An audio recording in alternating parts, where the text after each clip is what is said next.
Jill Carrigan, and this is a presentation of my portfolio for the Professional Assessment Seminar at Concordia University. I'd like to start out with a quote by Ruth Beechick. "A teacher who loves learning earns the right and the ability to help others learn." I think that this quote just really is the reason why teachers have to be lifelong learners. I am a math teacher at Ashland High School. I have sections of Algebra 1, Algebra B, and Geometry. And for teaching competency number 1, assessing knowledge and skills of students in relation to long-term content goals and district standards, and determining the knowledge and skills each student needs to collect them, I have included the Algebra 1 standards and learning targets to address this. Me, together with my math department here at Ashland, have come up with this document that breaks up our Algebra 1 curriculum into standards and learning targets. So each standard is written in kind of more complicated language that we as math teachers will understand, but if I put one of these standards up on the board for a geometry or an algebra student, they might have a hard time knowing what they were going to do. So this is an example of a standard. Explain each step in solving a simple equation as following from the equality of numbers asserted at the previous step, starting from the assumption that the original equation has a solution. So this kind of language is really hard for a high school kid to understand. What we did was we took the standard and wrote learning targets for each one. I can apply orders of operations and inverse operations to solve equations. So if I give this I can statement to my students, they know what they're going to be learning and they know what the goal is. And so we created this document in response to the Oregon mandate of proficiency-based learning. Because all public schools in Oregon are mandated to change to proficiency-based grading. And that means that all our students are going to have to show proficiency in all learning targets. So we need to make these learning targets as clear as possible so that we know what we're assessing and the students know what they're being assessed on. This is also related to the transition to Common Core from the state standards. So once we have these kind of documents for each class, we can look at these and compare them to the Common Core state standards and see which areas we are strong in and which areas we need to add into our curriculum. The second artifact that I have in my portfolio is the 2012 Algebra Median Test Scores by Chapter. So I created a graph here. It's a really simple bar graph, but it shows the pre-assessment and the final assessment for each chapter in my Algebra 1 class. I only have one section of Algebra 1 right now, but I decided that this year I would do pre-assessments for every chapter. And I've always kind of been reluctant to do pre-assessments because we have to get through so much curriculum every year that to take a whole day or a whole period sometimes and do a pre-assessment I've always felt that it was a waste of time. But all the research shows that pre-assessments are essential in developing our curriculum. So I did it this year, and I've been really pleased with the results. It turns out that from my pre-assessments, I can look at what the kids are already pretty strong in and change my lesson plans so that I just kind of hit on those topics a little bit. I don't completely cut them out because not all of the kids are going to be proficient from the beginning, but I can go a lot lighter on those areas and really address the areas that the kids don't know at all. So it has actually saved me some instructional time instead of just wasting it like I originally thought that it would. The second teaching competency is to design instructional plans that incorporate knowledge of students' developmental levels, interests, abilities, and learning accomplishments consistent with content goals and district standards. So my first example that I've included in my portfolio is a lesson plan using algebra tiles. The lesson plan teaches the kids to multiply polynomials together. This is an example of this teaching competency because algebra can be a really abstract concept for students to understand, and connecting algebra with something tangible like algebra tiles is a really good way for more kinesthetic learners to be using their hands in the lesson and to make some kind of a connection between the abstract idea of algebra and something more concrete. So it's lessons like this really play on students' interests and abilities in order to get them more involved. So I use the algebra tiles when I'm introducing the lesson and the idea of multiplying polynomials together. And then the next day or the next period, we can introduce more of the algorithm method to multiplying polynomials. So this way, they'll still be able to do it with just a pencil and a paper, but they'll understand where the algorithm comes from instead of just memorizing some process. The other artifact that I've included for competency number 2 is another lesson plan. This one is where students build a bridge out of, I have a couple examples. They build a bridge out of straws and pins. Here's an example, and this one. So these are two really different bridges that my students built. And I think that this kind of thing where kids are seeing where geometry applies to real life and doing something with their hands really makes the kids learn the lesson better. So the kids had to keep track of the cost that they use. It cost them to buy the straws, it cost them to buy the pins, and if they wanted to cut the straws to a certain length, they had to pay for that as well. So they have to keep track of their costs, and then we test the bridges. So we test each bridge, and we put a book on them and a gallon jug filled with water to see how much they can hold. They have to hold a certain amount of weight, and then any weight that they can put on top of that gets them extra points. So I have a picture here in my portfolio of the students who won the competition. I don't have their bridge, but the picture is right here. You can see they have like 5 books stacked on top along with the gallon jug.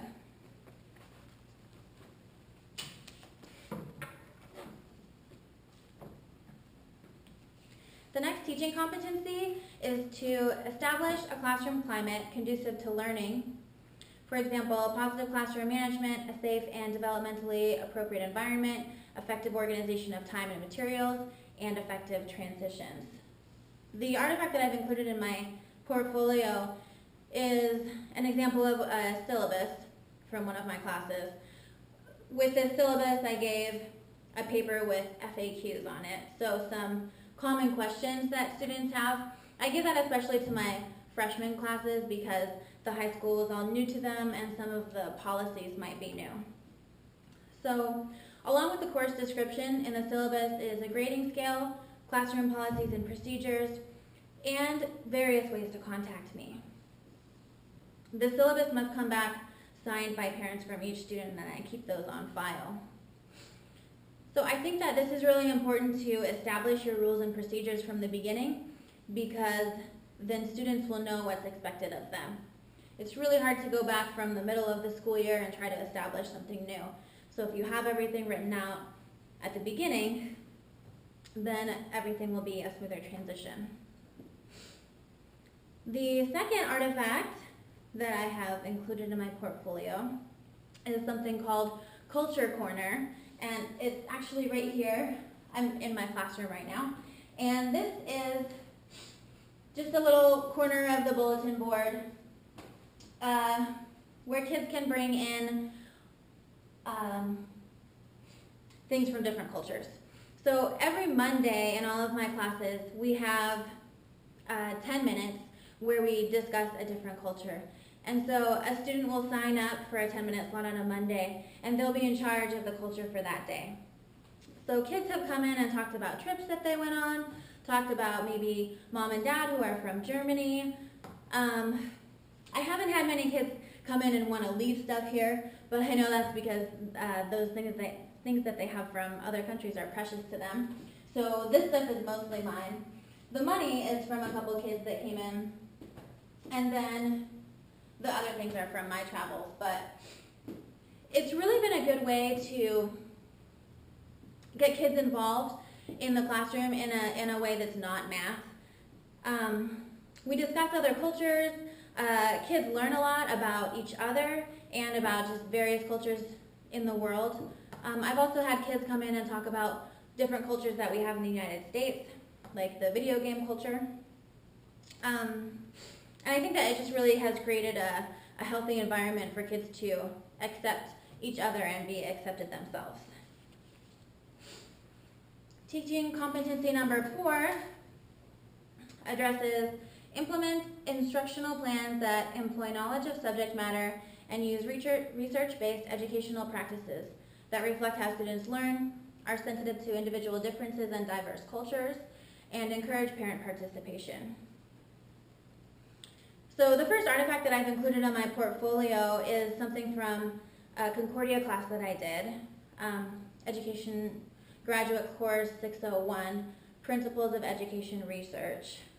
It is a paper from when I analyzed 2 articles on note-taking. Last year I was at Rogue River High School, which is a completely different environment from the district that I'm teaching in this year. There was no extra money there, and so in the article summary that I found, it really encouraged the use of partial notes for student knowledge retention and for them to go back and look at to study. This was something that I could not implement at my last school because of a shortage of funds for making copies.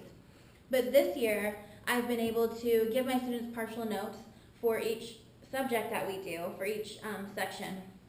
And so the kids can just write down the work that we do in class and just like kind of fill in the blank notes. So the kids aren't having to write down every single word that I write. It's just there for them in a format that's a lot easier to use.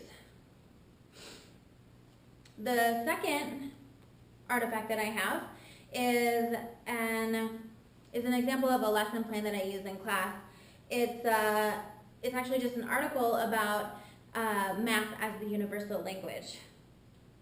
And so it talks kind of about the history of math and how it's involved in other cultures.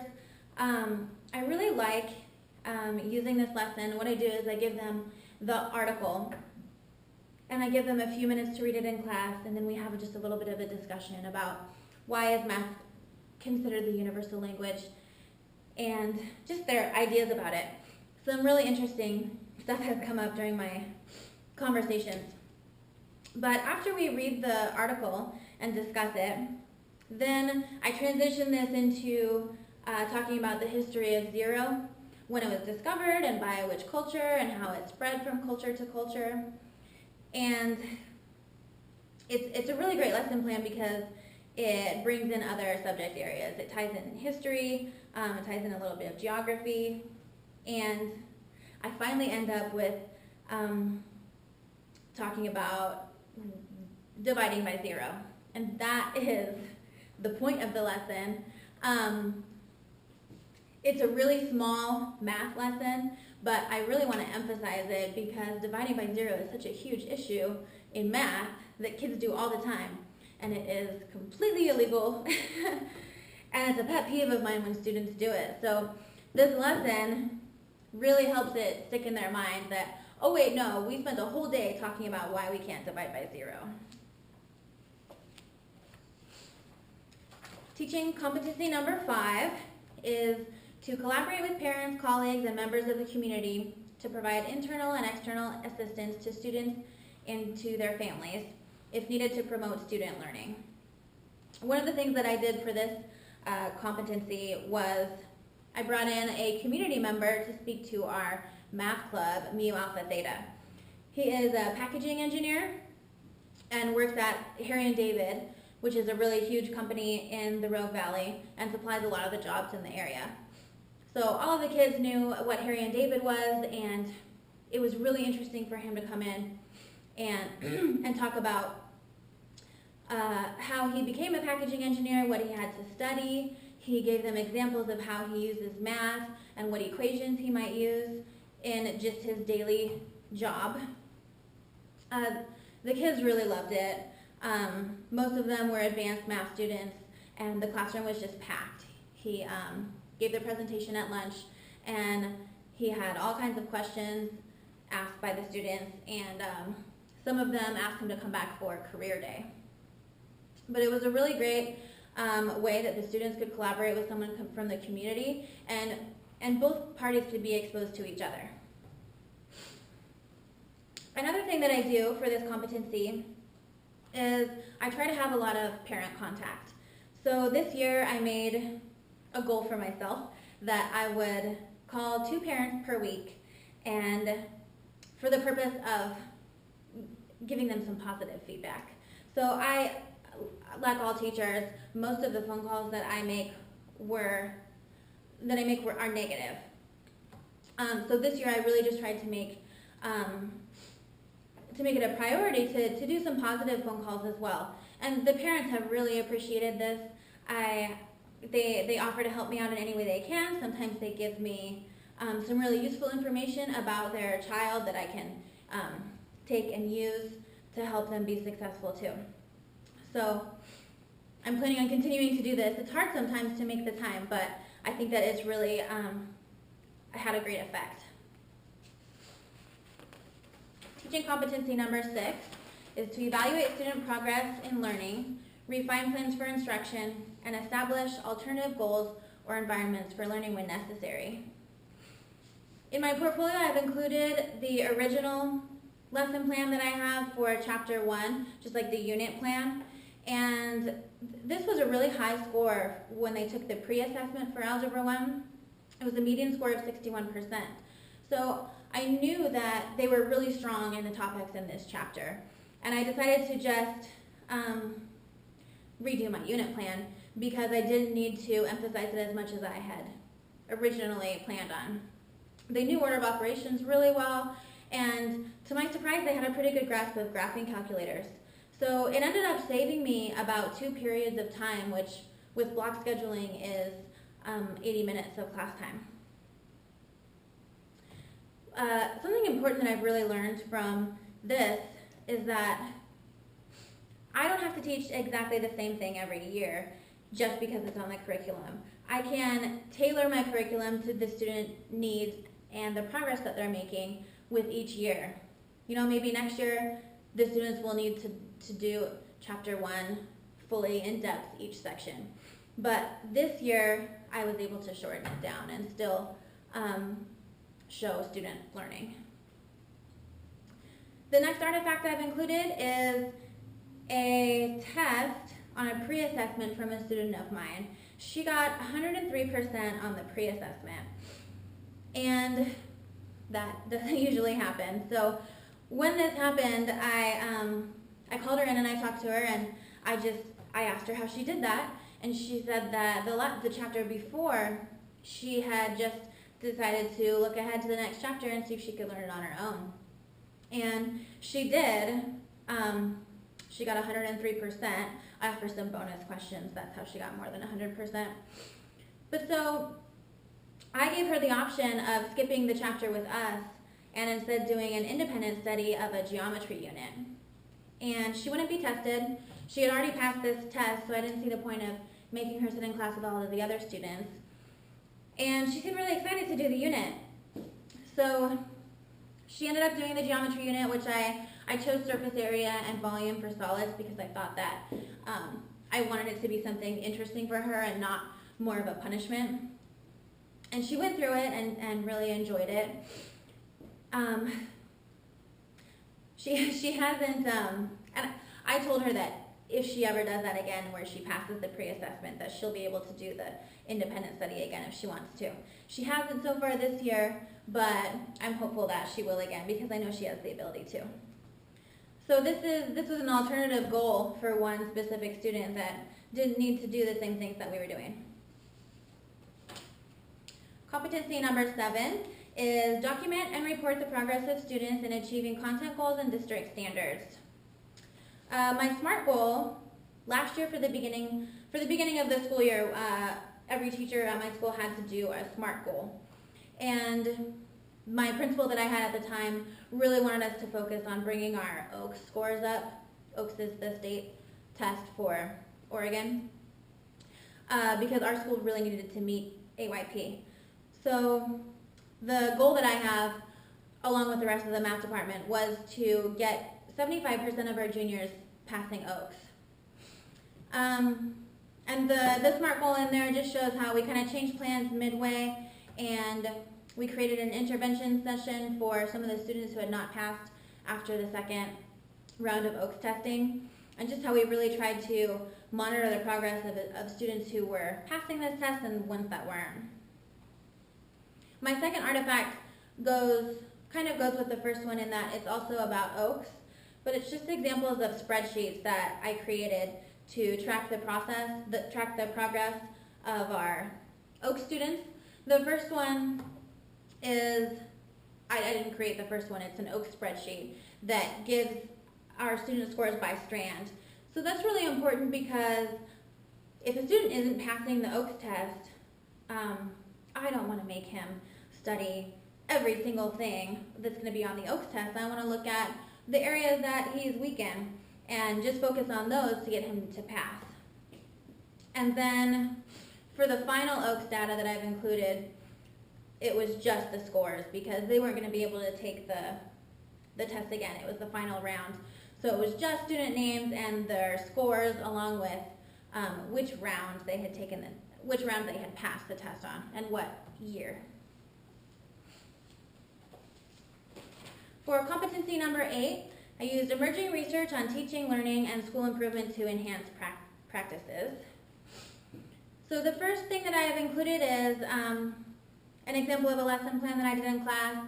It involves a mental model that I researched during Theories of Teaching and Learning at Concordia class. And it's just an example of a way that I used research-based strategies in my classroom. I used it with a quadrilateral lesson plan first, where I had them just fill out a chart and a table that just kept it really organized, just kind of a flow chart of quadrilaterals and how they relate to each other. It was so successful and I loved it so much that I include mental models in a lot of my other lesson plans, especially now that I'm using the fill-in type of notes. In the same class, I did a paper that summarized a study about improving test scores of students. This was just a piece of research that I found that showed that just simply stressing the importance of a test before the students take it seems to raise student test scores. And so especially with OAKS or standardized testing, when what we can say is really scripted, something as small as this, just telling the students, hey, this is important, do your best, can really affect test scores. And I was happy to find this research and be able to use it in my practices. Competency number 9 is to participate in designing, evaluating, and improving opportunities for teaching and learning in an educational institution. What I've included in my portfolio is an alignment chart for Algebra 1 to Common Core state standards. So as I mentioned before, our school is working on the transition to Common Core. So what we're doing is we listed all of the standards, and they're listed in a chart where we have Algebra 1, Algebra 2, and our different sections of Algebra 1 included. And so we're just kind of trying to look at what's being covered right now and what's not being covered. And so this is just kind of the first step in our alignment to Common Core. We're going to be having to do a lot of revamping of our curriculums and even of the classes that we offer. I also included an action plan of change that I did for one of my classes for Concordia. Our tardies and absences at my school were strictly dealt with by teachers when I first came here. And so it was a lot of extra work, and a lot of teachers just didn't have time to do it, so the culture at my school was really one of just being late, and punctuality was not valued at all. So I put together a plan of the way that we could change the policy and make it work better for all of us. When I spoke to my principal about it, she informed me that there was already a committee in place of administrators that were working on the same thing. So I gave her my plan that I had developed, and she took it to the committee, and they used some of the points. Teaching competency number 10 is collaboration with one's colleagues to enhance job performance and advance teaching as a profession. So in my portfolio, I've included my professional learning community notes from this year. We are only meeting once a month, but they're really productive meetings. We talk about being consistent within the math department. We talk about our transition to proficiency-based grading. As I mentioned before, we've done a lot of work with that. Also the transition to Common Core, and we just share things with each other, like online math resources or things that we're doing in our classroom to improve our practices. I also included an example of a test that I give in my classes because we give common assessments. Common assessments are really important because they allow you to make sure that teachers who are teaching the same class are covering the same material and assessing in the same way. We can also go over the test after we're done and compare scores and make sure that we are being consistent as a math department.